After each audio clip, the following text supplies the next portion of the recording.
Bab 019.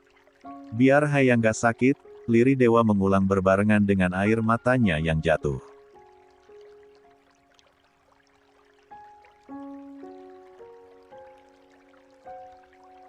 Biar Haya nggak rasain sakit lagi. I'm fine, Mamas. Haya menyahuti dengan tegas, penuh penekanan. Yang justru jadi sumber khawatir untuk tidak baik-baik saja justru Dewa. Baiklah, Haya tidak akan menemungkiri kejadian beberapa saat lalu untuk berada di satu tempat dengan Kiran dan Yusya adalah sesuatu yang cukup brengsek dalam hidupnya. Namun tidak, Haya tidak senelangsa itu harus dikasihani.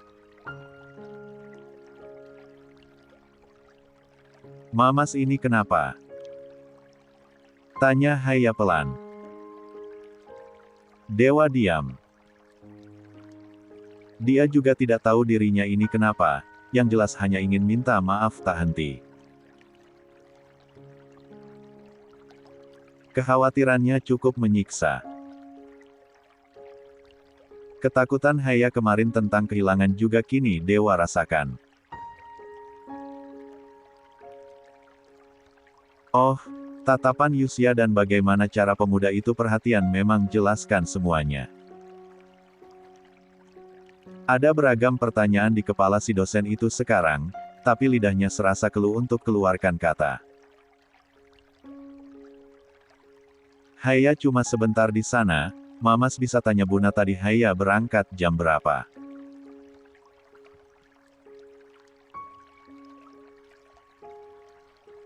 Mamas bisa tanya teman Haya tadi di sana ngapain aja. Haya nggak ngapa-ngapain kok, tutur Haya apa adanya. Yusya.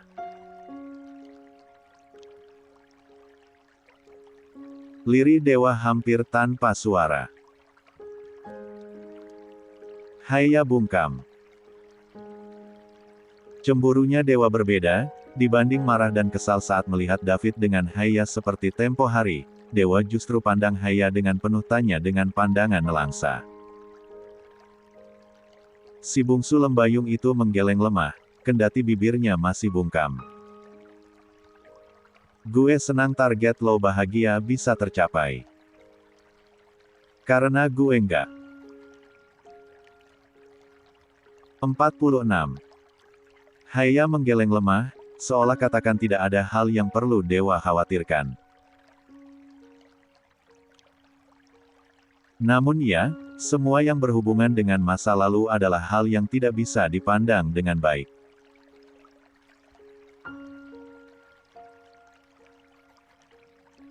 Haya nggak ngapa-ngapain, kata Haya. Tapi, itu tempat umum. Haya nggak salahkan siapapun untuk ada di sana. Haya juga nggak punya kuasa untuk larang orang ke sana, kan? Bahu Dewa merosot. Tahu arah pembicaraan Haya. Di sana tadi ada Kiran pula.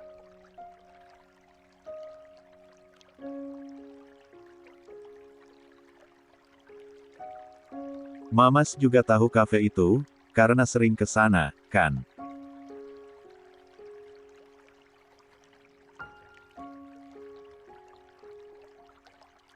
Haya bahkan nggak perlu kirim alamatnya, tapi Mamas tahu kafe itu, tutur Haya. Bohong jika Dewa tak tahu tempat apa itu. Itu salah satu tempat yang sering pula dirinya kunjungi. Dulu, tolong garis bawahi. Dulu. Dewa menunduk, memejamkan matanya sejenak. Terasa panas, kepalanya serasa penuh.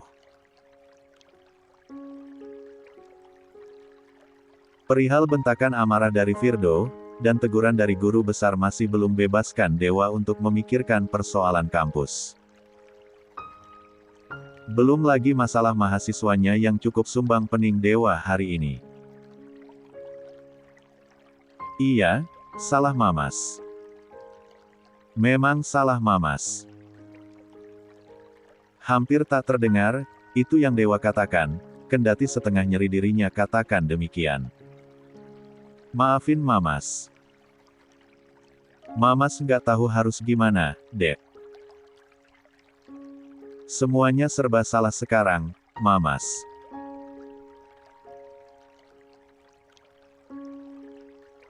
Dewa hentikan ucapannya sendiri saat kepalanya berdenyut nyeri. Pening, benar-benar pening. Ini bukan sebuah kesalahan yang bisa membuatnya menyalahkan orang lain, pun jika ditarik ke belakang memang tidak ada yang salah.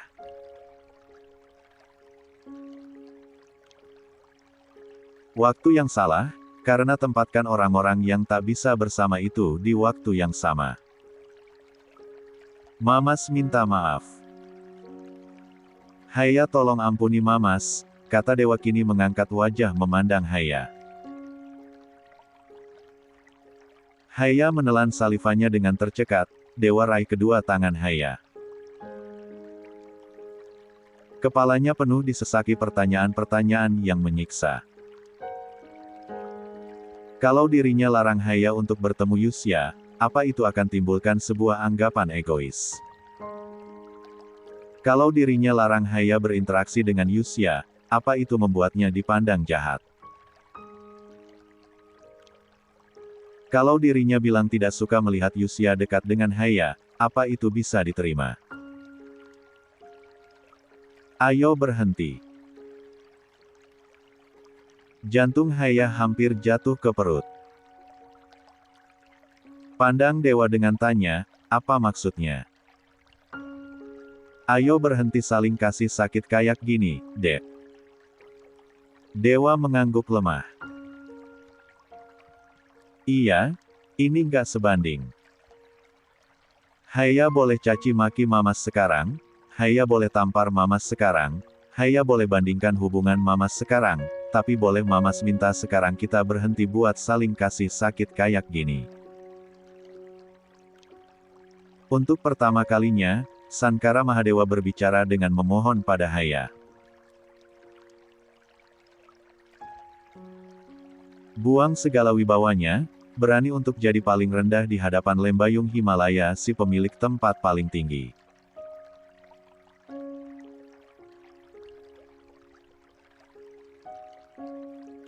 Netranya sorotkan ketakutan, lebih dari Haya yang kemarin.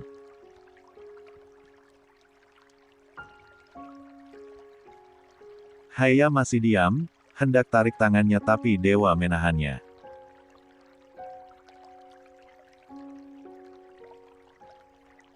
Mamas cuma pengen Haya bahagia, itu aja.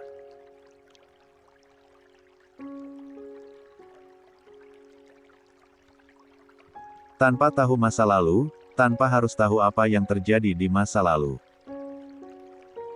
Bukan maksud sembunyikan semuanya, tapi Mamas rasa memang nggak perlu Haya tahu, karena itu cuma buat sakit Haya, tutur Dewa. Haya membenarkan dalam hati. Iya, itu bukan salah Dewa. Perihal masa lalu memang Haya tidak sudi untuk berkunjung, tapi entah kenapa memang selalu seolah sodorkan undangan untuk Haya buka pintu itu. Melalui Kiran, yang sebenarnya juga tidak ada niatan jahat, tapi Haya sendiri yang serasa sakit. Dek, Mamas serba salah di sini, lirih Dewa mengeluh nelangsa. 47. Haya menghela napas panjang. Ada satu pelajaran untuk dirinya yang baru belajar cinta. Ternyata perasaan yang diagung-agungkan para remaja dan para teman-temannya itu punya power luar biasa. Yang sedang jatuh cinta bisa digandrung bahagia, sedang yang kehilangan cinta juga bisa jadi gila. Oh, Haya baru tahu dan sekarang tengah melihat orang nelangsa karena cinta, efeknya luar biasa dikdaya. Dewa hampir binasa. Iwana Kisyu, kata Haya pada akhirnya. Tak membiarkan dewa berucap, Haya condongkan badannya untuk mencium bibir kering yang dari tadi meracau maaf dengan nelangsa. Biarkan dirinya jatuh, toh Haya percaya ada dewa yang menangkapnya. Yang benar adanya. Dewa tahan pinggang ramping sang istri. Haya. Berisik. Berlaga jadi yang paling dominan, tapi ternyata bisa payah juga.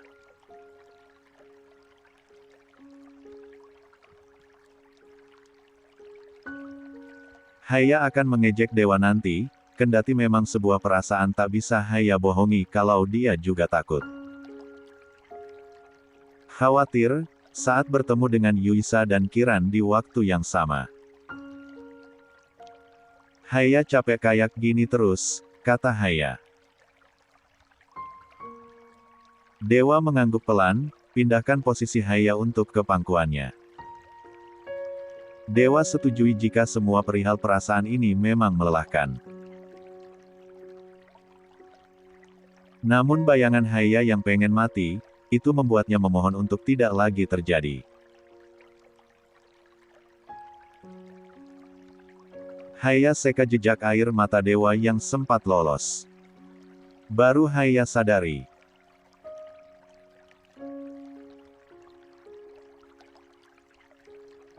Wajah dewa tak sesegar biasanya, suaminya itu terlihat sedikit pucat, lelah, kucel, dan ya segala deskripsi lainnya yang memang bukan Sankara Mahadewa sekali. Mamas juga capek, lirih dewa. Pengen bawa Haya pergi yang jauh rasanya. Biar nggak ketemu manusia yang bikin Haya sedih lagi. Tapi Mamas yang biasanya bikin Haya sedih. Sorot mata dewa menyendu, dan itu malah membuat Haya tersenyum. Enggak, Haya sepenuhnya milik Mamas kok. Haya punya Mamas. Mamas udah berusaha buat Haya bahagia, terima kasih. Haya juga banyak salah sama Mamas, Haya minta maaf. Dewa pandang istrinya lekat, ada banyak pengharapan di sana. Ada banyak penyesalan yang bisa Haya tangkap dari netra teduh dewa. Tepat saat bibir kering itu berucap pelan untuk katakan maaf, Haya mendekatkan wajahnya pagut bibir dewa. Dewa diam, tapi Haya miringkan wajahnya, tutup matanya.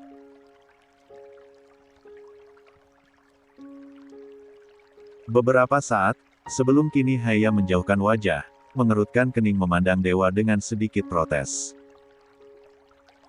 Waiyu. Tak izinkan Haya bertanya, dewa balas pagut bibir si bungsu lembayung. Tahan tengkuknya, sedang tangan yang satu dengan lembut merayap ke atas, nelusup ke dalam baju. Menelusuri punggung Haya yang halus naik turun. Sesekali balik lagi ke bawah.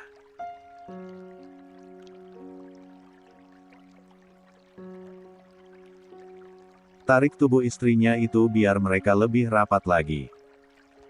Untuk urusan kali ini, Haya tidak akan protes jika dewa memberinya nilai D. Mamas punya Haya, kata Haya saat dewa jauhkan wajahnya.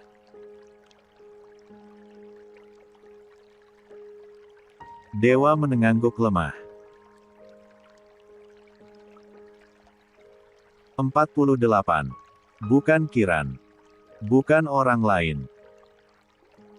Pun kepemilikannya juga hanya untuk Sankara Mahadewa. Haya bisa untuk deklarasikan sumpah untuk itu. Hatinya sudah cukup nyeri melihat bagaimana dewa yang sedemikian lelah dan berulang minta maaf. Sudah cukup. Haya terima hidupnya untuk sekarang. Haya terima lahir batin Sankara Mahadewa sebagai suaminya. Dewa rengkuh Haya dalam dekapnya, cium pipi istrinya kanan kiri, kemudian mampir di puncak hidung Haya, dahinya, kedua kelopak matanya.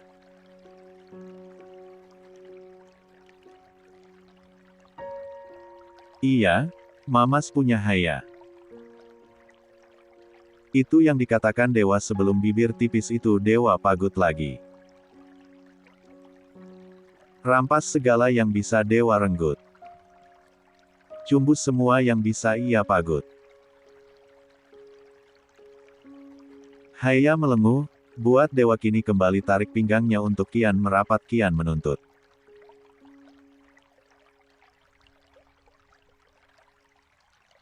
Biarkan untuk kali ini mereka abaikan dunia, usir semua nestapa, usir semua kekhawatiran yang brengseknya dari kemarin hadir presensinya. Dewa tersenyum menang saat Haya kembali merengek, seolah beritahu dunia. Lembayung Himalaya milik Sankara Mahadewa. Kisah pilu dilarang sodorkan asumsi. Masa lalu dilarang pula membodoh-bodohi.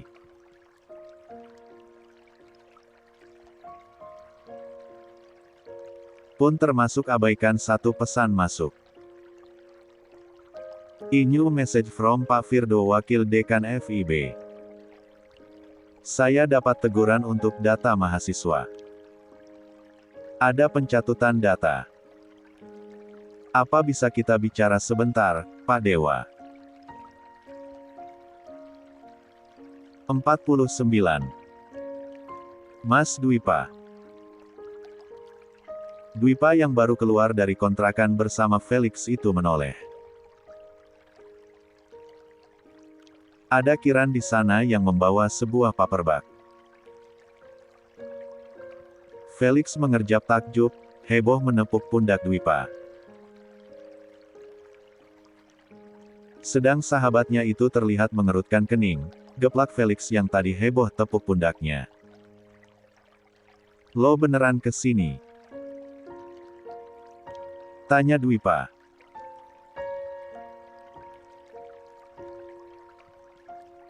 Itu Kiran, ngomong-ngomong. Beberapa saat lalu, si dokter itu memang meminta alamat kontrakan Dwipa. Awalnya Dwipa tak peduli, karena memang hanya menganggap Kiran tidak serius untuk meminta alamat. Ya, memang untuk apa? Ya, saya minta alamat memang untuk saya kunjungi, kata Kiran pelan. Anjay, tapi kontrakan kita nggak boleh ada kunjungan cewek, Bu Dokter. Tapi kalau emang mau tutup mulut, gue oke kok, ujar Felix. Gue melipir dulu, biar nggak ada orang yang lihat. Felix yang hendak melangkah itu tertahan, saat hodinya ditarik Dwipa. Memaksa si sahabat itu untuk tetap di sana. Ya, Dwipa masih taat aturan. Oh, ayolah. Saya cuma mau tips sesuatu, kata Kiran. Apa? Kiran mendekat, sodorkan paperback yang dibawanya. Untuk Haya. Kenapa nggak lokasi sendiri? Saya nggak yakin bakal diterima. Ya terus, kenapa lokasi ke gue? Kalau gue bilang ini dari lo juga sama aja dia nggak bakal terima. Buang-buang waktu lo mah. Kiran menghela napas panjang, menggeleng lemah. Pandangannya sedikit menyentuh pada paperback berwarna merah marun di tangan Dwipa. Beberapa detik berikutnya, senyumnya terbit sedikit nanar. Anggap aja itu hadiah pernikahan, kata Kiran. Mereka udah nikah setengah tahun, loh. dan hadiah perpisahan.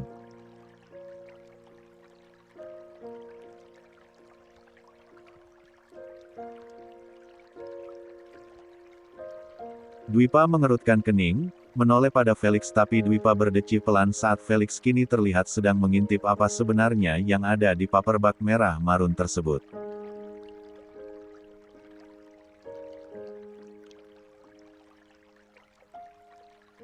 Ya, Felix memang tidak tahu apa-apa, sahabat Dwipa itu kadang lemotnya luar biasa, pun juga tidak terlalu peduli dengan keadaan yang bagaimana. Otaknya hanya sekadar kuliah, game, main, repeat. Perpisahan gimana maksud lo? Tanya Dwipa. Kemarin saya bilang waktunya say goodbye, kan? Itu memang goodbye. Saya sudah tidak tugas di rumah sakit itu lagi, jawab Kiran. Dwipa semakin bingung. Kenapa? Saya akan pindah ke luar kota besok. Mau mengejar cita-cita saya, mau perjuangkan karir saya dengan upgrade skill kemampuan saya. Bangun kehidupan baru, yang jauh dari bayang-bayang masa lalu saya, tutur Kiran. Well, itu termasuk dewa. Saya nggak mau munafik kalau di kota ini memang banyak sekali kenangan saya dengan dewa, dan sepertinya Haya juga nggak nyaman setiap bertemu dengan saya. Dwipa masih diam. 50.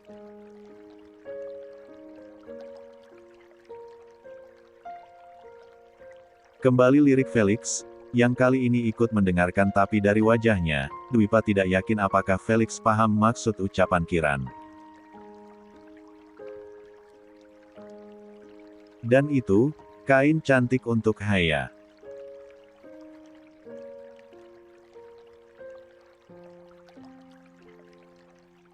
Tolong beritahu dia, itu tulus dari saya.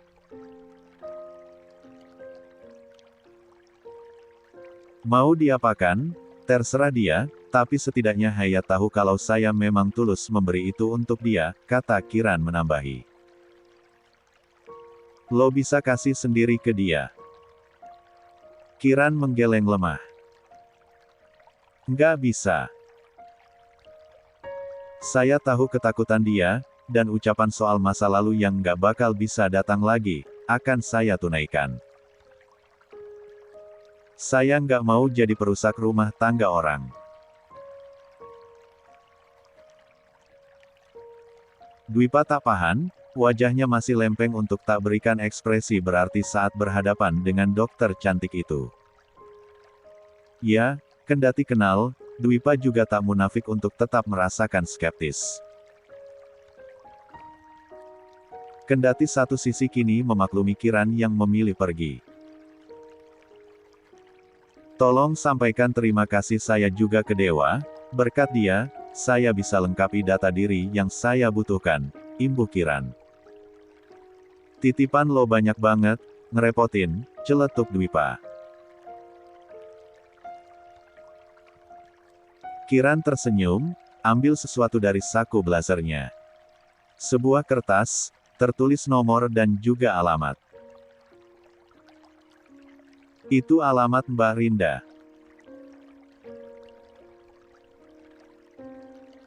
Dan mata Dwipa kini berbinar. Kata lo dia sama suaminya. Kiran menggeleng lemah. Enggak, dia tinggal sendirian sekarang. Suaminya nggak peduli, padahal kemarin jadwal kontrolnya. Kalau mau pastikan dia baik-baik saja, silakan, tapi kalau untuk merusak rumah tangganya, jangan.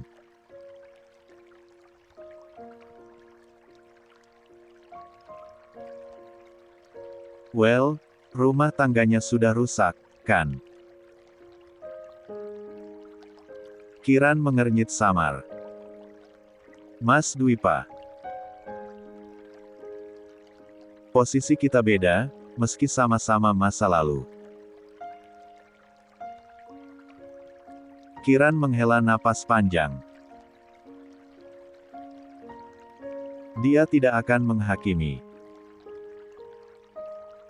Melihat Rinda yang kian tak berdaya karena terjebak pernikahan toksik, dan suami yang ringan tangan Kiran akan jadi di pihak Dwipa untuk bisa segera lepaskan Rinda dari sang suami.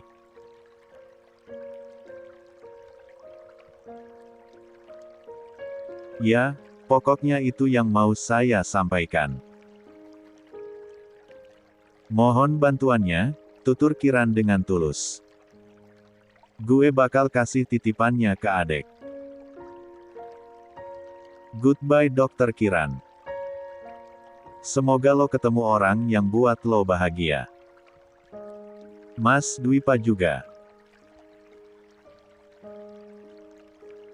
Dwipa tersenyum, ulurkan tangannya untuk mengajak Kiran salaman, yang disambut dengan senang hati. Felix tersenyum, berdeham pelan. Kenapa nggak kalian aja yang jadi pasangan bahagia? Kiran dan Dwipa tersenyum kompak, menggeleng lemah sembari lepaskan jabat tangan mereka. Ya, tak perlu menjawab, dari sana juga sudah terkonfirmasi. Semesta menentang sesuatu yang mustahil itu terjadi. Pukul 0.15, Dewa masih belum beranjak dari meja kerjanya.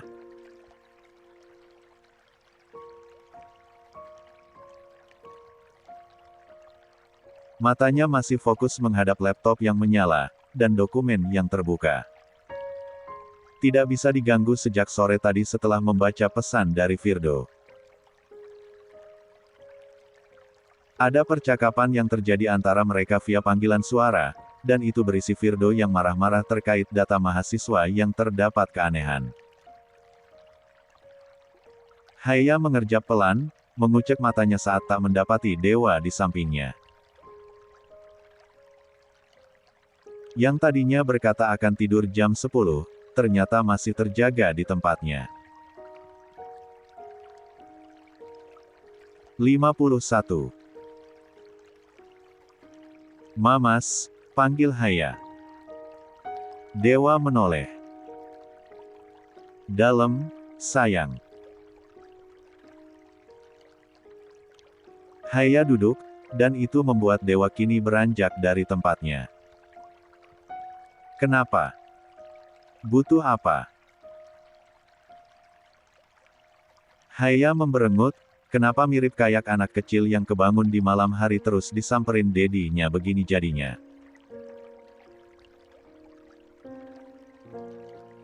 Tanpa Haya minta, Dewa ambil segelas air minum yang entah sudah ada di atas meja kecil dekat tempat tidur sejak kapan. Dewa dengan segala kesigapannya kadang Haya tidak pernah duga bisa begini begitu. Detail kecil sekalipun bisa Dewa cermati, termasuk Haya yang sering terbangun untuk minta minum. Mamas belum mau tidur.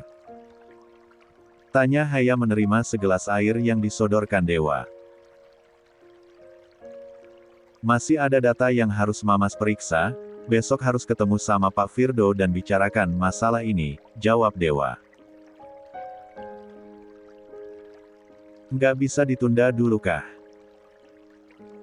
Atau dikerjakan besok lagi? Ini sudah malam.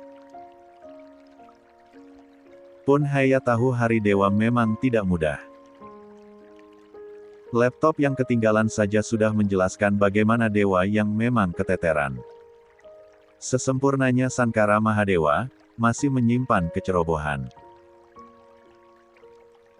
Masih lakukan kesalahan.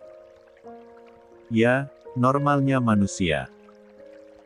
Nggak bisa, sayang. Besok harus selesai, kalau belum selesai Mamas nggak bisa tidur juga.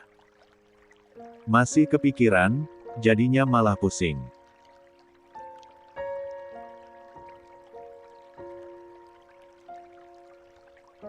Ini bukan perkara silabus atau pembelajaran, ini soal data mahasiswa, tutur Dewa.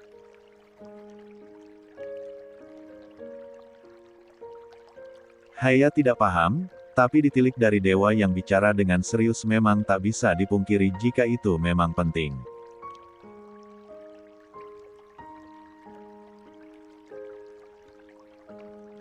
Namun level pentingnya sebuah pekerjaan, Haya tidak mengerti, mengingat dewa selama ini juga selalu kedepankan pekerjaan seperti kekasih tercinta.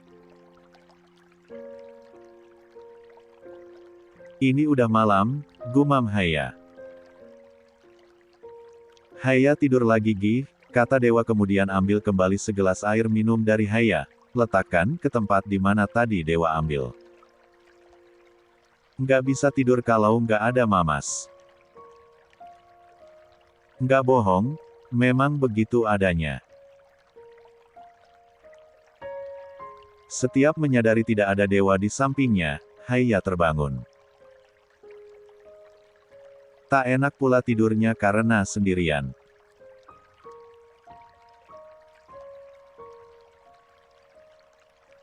Entah sejak kapan dirinya bisa sebergantung begininya pada dewa, padahal sebelum ini Haya juga tidur sendiri oke, dengan dewa, tapi dewa ada di sofa. Mamas nggak kemana-mana, kata dewa tepuk pelan pipi Haya. Haya menghela napas, tarik tangan sang suami. Biarkan dirinya dipanggil anak kecil, manja, atau apalah itu namanya, yang jelas Haya ingin dewa tidur di sampingnya sekarang. Peluk, Haya mau peluk. Dek. Hukme. Haya mengedipkan matanya, tersenyum, tapi berujung membuat dewa kini tertawa pelan. Si kucing itu tengah mengantuk, tapi sok menggoda. Dewa cium puncak hidung istri kecilnya, sebelum kini akhirnya benar-benar turuti Haya untuk menemani Haya untuk tidur. Peluk si kecil itu, usap lembut punggung Haya. Kalau Haya begini, Mamas bakal benci Haya nggak?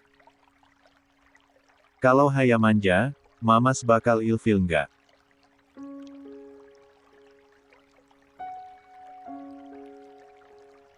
Kalau Haya banyak mau, Mamas masih bakal turuti nggak?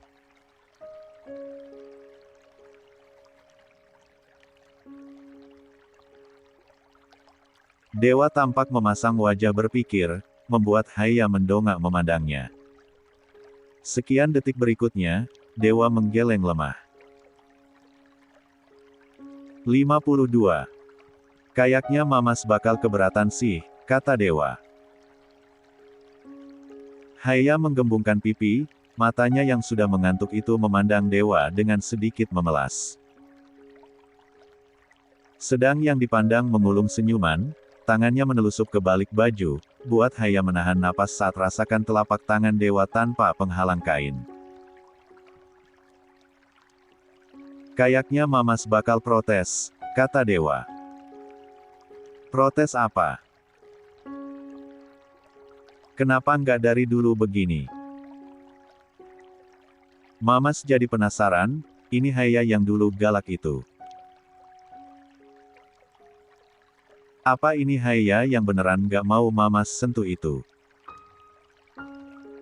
Haya tertawa pelan. Iya, dia juga tidak tahu. Kemana memang si Haya-Haya itu yang sok galak di depan Dewa? Kemana memang si Haya-Haya itu yang sok sekali tak takut apapun di depan Dewa?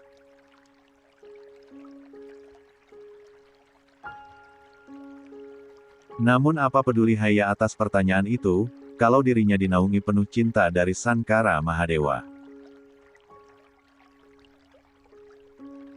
Setiap detik dirinya dilumuri afirmasi, afeksi, disemat di kepalanya Baktiara Sang Tuan Putri.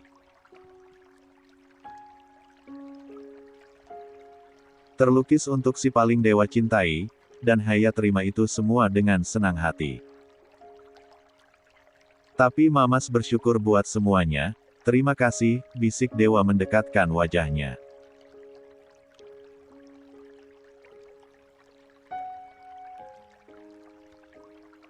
Tangannya rengkuh Haya dalam pelukan, asuh si kecil itu dalam pelukan tenangnya.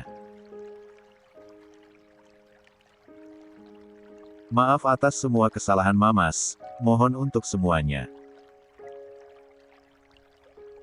Mamas nggak bakal berhenti berusaha buat Haya bahagia. Mamas nggak bakal janji, karena Haya juga nggak bakal butuh itu, kan?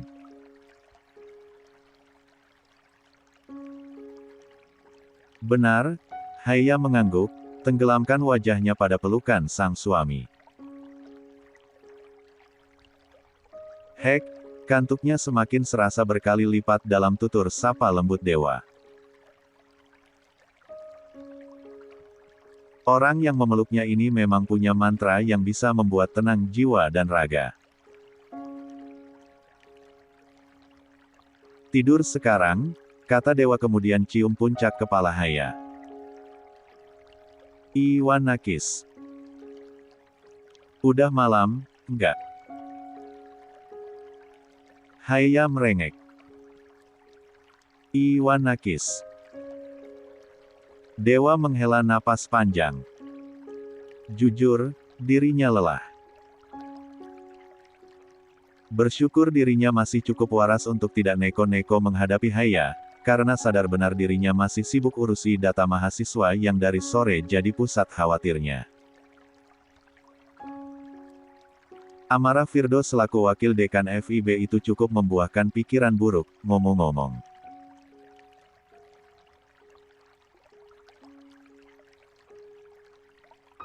Peningnya masih terasa, belum lagi sisa-sisa perasaan sesak kalau mengingat bagaimana kejadian di Cafe Kirei. Obrolannya bersama Haya, sungguh dewa serasa diserang bertubi 2 hari ini. Dewa cium pipi Haya. Udah, tidur. Haya berdecak pelan, hendak protes tapi dirinya lebih dulu didekap. Haya mendongak, dan dapati dewa yang kini memejamkan mata. Haya menggembungkan pipi, matanya mengerjap pelan menunggu hingga beberapa saat. Dewa tak ada niat untuk membuka mata, seolah memang sengaja sekali memaksa Haya untuk turut tidur. Beberapa menit berselang, dewa yang memang jalani hari cukup lelah itu napasnya terdengar teratur. Konfirmasi satu hal, dewa tidur. Sedang yang tadi memaksa untuk tidur malah matanya justru masih segar. Tangan Haya bergerak, tusuk-tusuk pelan pipi dewa dengan jari telunjuknya, tak ada pergerakan.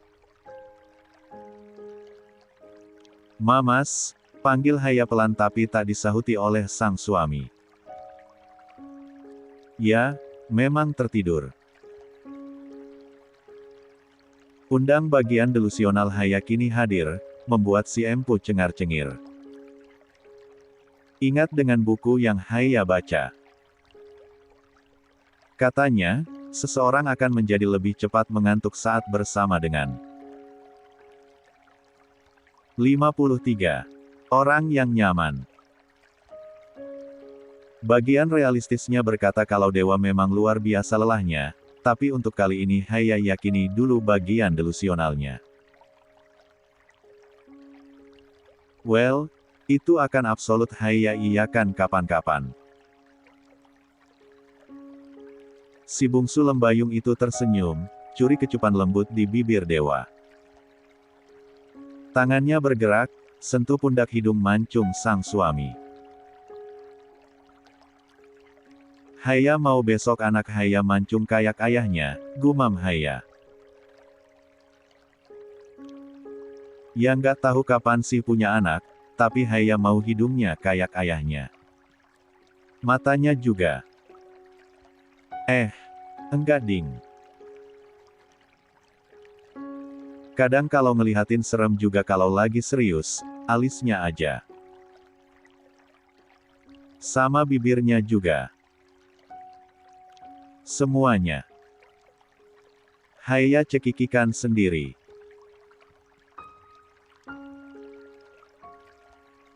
Entah dirinya ini kenapa, yang jelas kantuknya tiba-tiba hilang, padahal tadi sudah tenang karena dewa yang mengusap punggungnya dengan lembut. Payah, lirih Haya menggumam. Senyuman bahagianya luntur, tergantikan dengan senyuman miring.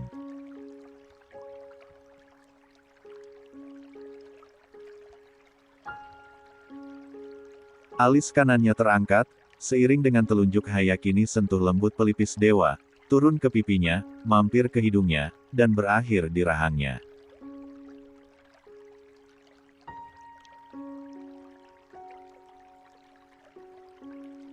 Payah banget, kenapa bisa orang begini dapatnya jodoh nggak bener? Kenapa justru orang kayak Haya? Kenapa disesatkan dengan masa lalu yang lama? Kenapa nggak langsung dikasih bidadari aja? Payah. Haya menarik napas panjang, tak lagi buang banyak waktu, dirinya pagut bibir dewa.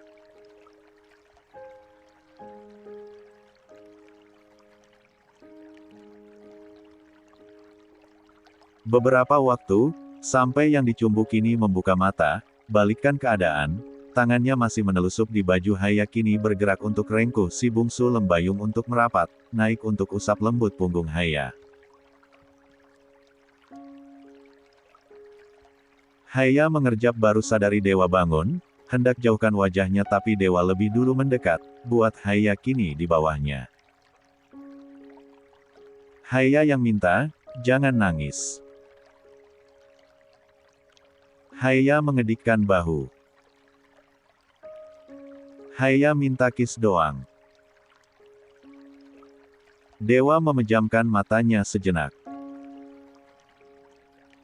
Coba usir penat, coba usir kantuk, coba kembali ke realita. Pekerjaannya menunggu. Namun sisi rasionalnya ditampar tak karuan oleh si kecil Himalaya. Matanya yang selalu hadirkan kelap-kelip kini bak makin undang dewa untuk main-main. Memang gila. Mamas masih ada kerjaan, Dek. Ijas Wanakis. Dewa mengadu pelan dalam hati. Setengah memohon untuk Haya kasihani. Apa Haya tidak tahu dewa juga kadang bisa hilang warasnya? Istirahat sebentar nggak ada salahnya, kan? Ujar Haya. Mamas tuh capek. Nggak mau istirahat. Nggak mau sama Haya dulu gitu. Besok subuh masih bisa, nggak boleh begadang tahu. Ya tapi... Mamas tahu, tadi Pita cerita, dia punya terenggiling. Dewa mengernyit samar. Tiba-tiba banget terenggiling. Jalannya lucu banget geol-geol, besok boleh nggak Haya ke sana buat lihat?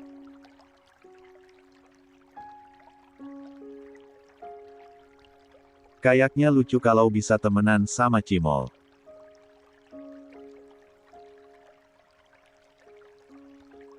Bisa diajak main gitu, terus mereka.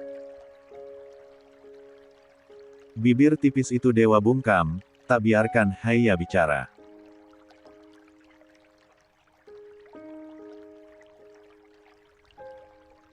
Sudah cukup random apa yang Haya katakan, dewa sudah pusing, dan kepalanya tidak butuh lagi disesaki terenggiling yang entah dari mana datang tiba-tiba. 54. Haya mau kiss, dewa ladeni ukir, dengan mahir. Haya melenguh, saat dewa miringkan kepalanya, remat bajunya saat napasnya hampir habis. Dewa tersenyum menang, untuk satu sisi dirinya mulai menyetujui. Ya, mungkin tidak ada salahnya untuk istirahat dengan istri. Ciumannya beralih ke pipi, ke telinga, turun ke pundak. Cantik, bisik dewa yang membuat Haya kini merinding sebadan-badan.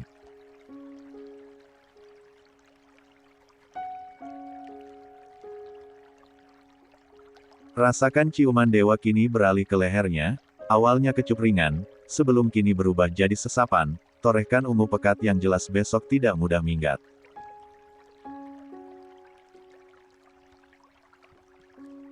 Mamas. Dalam, sayang, dewa mengangkat wajah. Mamas di sini. Bisikan itu membuat Haya tahan napas, matanya merembang. Nggak jadi. Nggak jadi. Ujungnya nangis. Juga. Dewa tersenyum menang. Kan, apa Mamas bilang, kata dewa pelan. Haya kucek mata kanannya. Mau tidur. Dewa tertawa. Emang dasar bocil. Iya, dewa juga masih bisa bertahan untuk warasnya. Mohon maaf, pekerjaannya masih menanti. Dan atas kesadaran penuh itu, dirinya pilih untuk kembali rengkuh Haya, tarik selimutnya untuk istri kecilnya. Tidur, atau Mamas gigit kamu sampai nangis. Biar aja. Dan setelahnya Haya tak berucap apapun, menenggelamkan wajahnya pada pelukan dewa. Ya, setidaknya, ini memang istirahat dewa yang cukup usir penat Mia.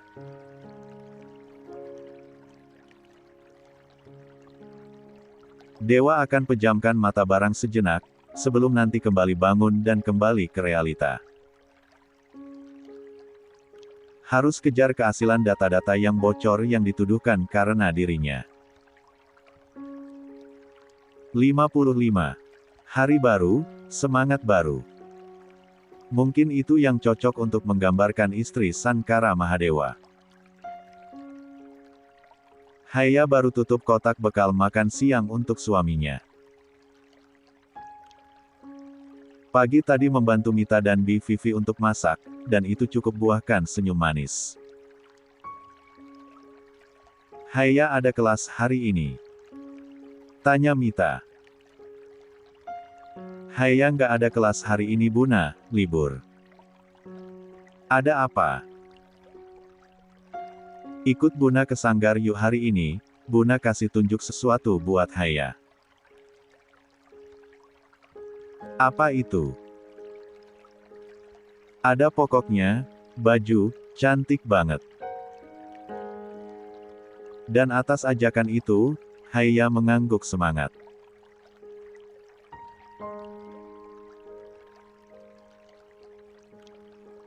Ya, untuk apa yang terjadi kemarin, Haya akan coba lupakan. Buang jauh-jauh segala macam ketakutan yang tak berdasar. Pun jika ditarik ke belakang, tak ada guna juga dan aneh pula bila diingat-ingat.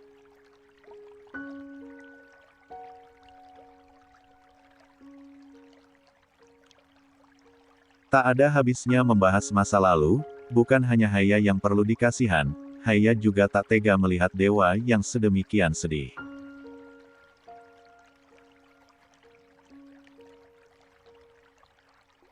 Tidak ada niatan yang bagaimana, dan Haya juga tahu yang sengaja bukan dewa, melainkan pemikiran sendiri yang menembodoh-bodohi. Dewa mau berangkat dulu, Buna. Haya dan Mita menoleh, mendapati dewa yang sudah siap dengan jas dan juga tas kerjanya. Terburu mendekat pada Mita, raih tangan kanannya untuk disalami dan dicium takzim. Loh, ini masih pagi. Kamu nggak sarapan dulu, Dewa? Tanya Mita. Dewa menggeleng lemah. Nanti Dewa makan di kantin aja. Dewa nggak boleh telat, ada banyak tugas yang harus Dewa selesaikan. Bekalnya dibawa, itu Haya udah masak buat kamu. Dewa menoleh pada sang istri, Haya menyodorkan kotak bekal.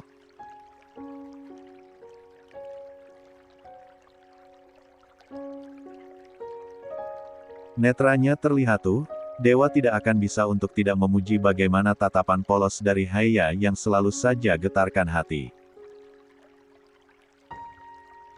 Murni, istria itu tidak pernah tidak bisa membuatnya jatuh cinta. Haya masak buat Mamas? Tanya Dewa. Dibantu Buna? Enggak, Haya masak sendiri tadi. Bawa gi bekalnya, enak banget masakan Haya. Lucu lagi. Mantu Buna kayaknya sebentar lagi nanti bisa buka restoran sendiri saking pintarnya masak, sahut Mita.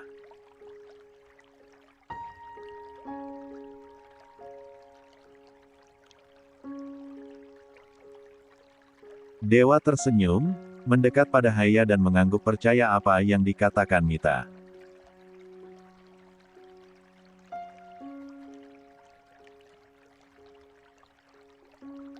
Oh, Dewa tidak sebodoh itu, dia tahu Haya tidak bisa masak belum bisa masak tapi untuk usaha sang ibunda membantu Haya, Dewa akan maklumi dan percaya jika istrinya yang memasak.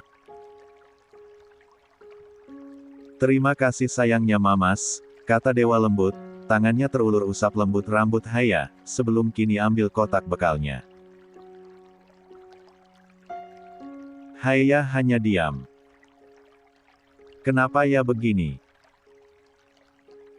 Haya sudah sering loh dapat pujian sampai tinggi ke langit, tapi tetap saja rasanya tetap berbeda kalau Dewa yang memuji padahal hanya sekadar hal sederhana. Peranan Mita, Haya tidak akan henti untuk bersyukur punya mertua yang dipanggilnya Buna itu. Mamas nanti makan bekalnya, kata Dewa. Mamas berangkat dulu ya. Oke, hati-hati di jalan.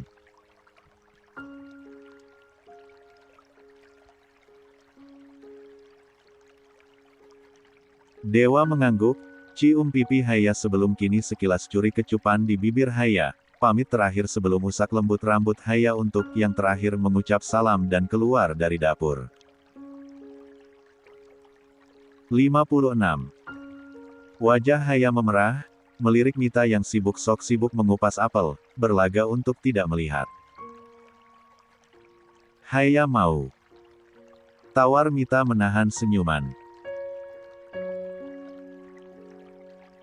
Haya menggembungkan pipi, dan itu membuat Mita tertawa. Nggak apa-apa, Buna nggak lihat apa-apa kok. Buna. Mita kian tertawa, tarik pelan tangan Haya untuk mendekat padanya. Menantunya itu tengah merasa malu ternyata, dari ekspresinya sungguh tak ingin Mita membahas perihal Dewa yang menciumnya tiba-tiba. Nggak apa-apa, orang suami sendiri. Buna malah senang lihat kalian begitu, berarti nggak ada masalah apa-apa, baik-baik aja, dan itu memang doa Buna buat kalian, ujar Mita setelah tawanya reda. Haya masih diam, Mita terlihat telaten kupas apel, memotongnya dan suapkan satu potongan kecil untuk Haya. Sejenak, tidak ada percakapan berarti. Haya masih nyaman untuk menerima potongan-potongan apel dari Mita, sampai satu titik. Buna, panggil Haya pelan. Dalam, sayang. Haya menarik napas panjang.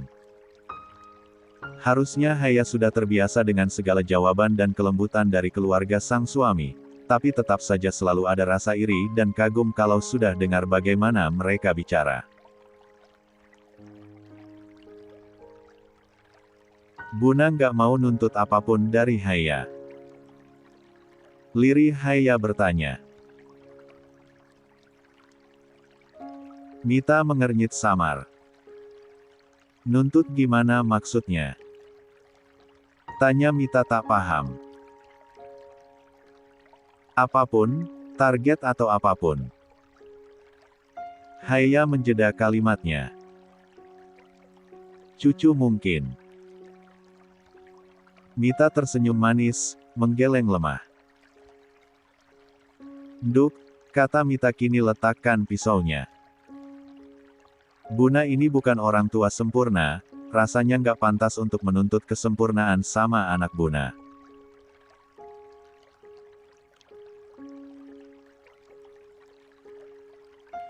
Haya di sini bukan lagi menantu, orang asing atau apa, Haya juga anak Buna sekarang.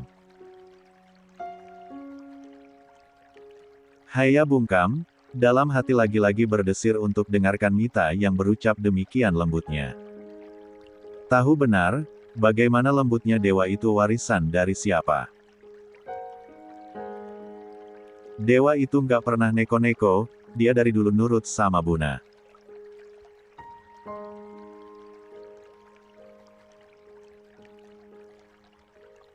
Dewa anak baik, dia nggak pernah minta hal aneh-aneh sejak dulu.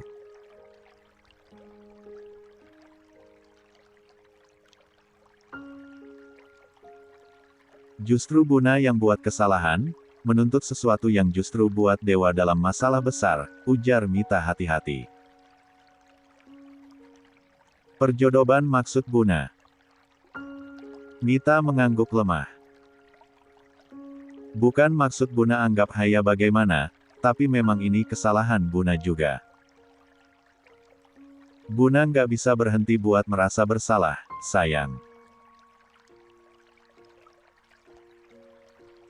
Andaikan Buna nggak menuntut dewa, andaikan Buna nggak maksa dewa, mungkin Haya juga masih. Haya menggeleng lemah, tangannya kini raih kedua tangan Mita. Baru Haya sadari, mereka tidak pernah bicara hal yang serius seperti ini sebelumnya. Mita selalu punya obrolan-obrolan mengasyikkan, bukan obrolan yang demikian.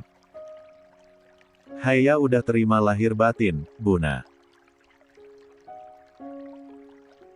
Buna nggak perlu merasa bersalah lagi, Haya udah terima hidup Haya. Haya bahkan merasa beruntung punya suami kayak Mamas, mertua kayak Buna, Haya beruntung. Mita diam, pandang lekat menantunya yang berkata dengan demikian tulus. Satu senyuman pias Mita terbit, tangan kanannya rapikan poni rambut Haya, sebelum kini mampir tangkup pipi Haya. Buna juga beruntung punya mantu kayak Haya, kata Mita. Jangan sungkan sama Buna, iya. Buna nggak bakal nuntut apapun dari Haya ataupun dewa. Kalian yang jalani rumah tangga, Buna nggak bakalan ikut campur. Kecuali kalau memang kalian butuh saran, dan bimbingan tentang apapun, Buna bakal usahakan. 57. Buna nggak mau cucu. Mita tersenyum.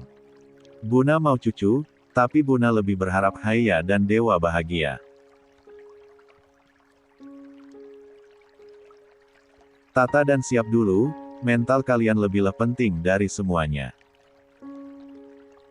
Dan atas jawaban itu, Haya peluk sosok ibu mertua yang dari awal pernikahan tak pernah berubah paras manis dan lembutnya. Selalu berkata dengan hati-hati, dan itu buahkan nyaman luar biasa. Haya tak pernah merasa senyaman ini, tidak pernah sebebas ini tapi tetap serasa dibimbing.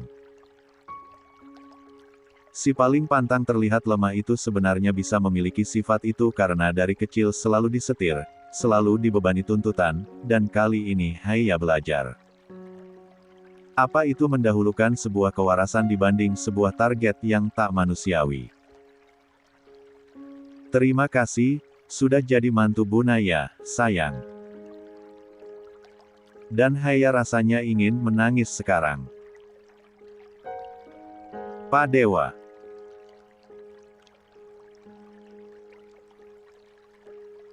Dewa yang tadi melangkah buru-buru untuk menuju ke ruang dekan FIB kini menoleh, hentikan langkahnya saat mendapat Dwipa yang mendekat padanya. Sudah cukup lama Dewa tak melihat kakak dari istrinya itu ke kampus.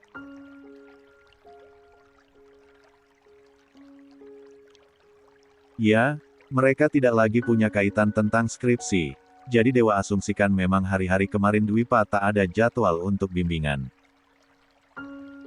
Selamat pagi, Pak. Pagi. Kaku amat. Dwipa merutuk dalam hati, dan Dewa juga mengamini. Selalu ada kecanggungan di antara mereka, kendati tempo hari sudah ada percakapan yang lebih mengalir antara ipar.